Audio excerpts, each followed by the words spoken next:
আজকে আবারও সকাল সকাল মোবাইল চুরি করতে এসে ধরা পড়লো মোবাইল চোর।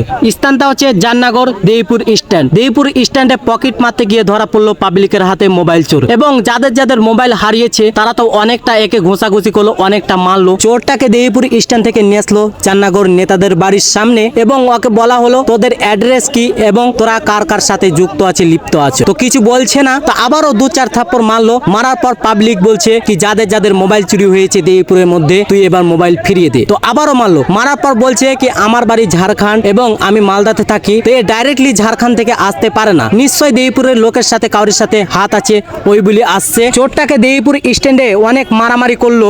মারামারি করার পর পুলিশ প্রশাসন এখানে হাজির হয়ে গেছে এবং তাকে এখান থেকে উদ্ধার করে নিয়ে যাচ্ছে। তো পুলিশ প্রশাসনের কাছে একটাই অনুরোধ, জানে এদের গ্যাংটাকে ধরে নিতে পারে। আমার পাবলিক ভাইদের কাছে একটাই অনুরোধ, এই ভিডিওটাকে বেশি বেশি করে শেয়ার করেন, অন্যকে দেখার সুযোগ করে দেন, জানে অন্যরা সাবধান হয়ে যায়, এদের থেকে দূরে থাকে।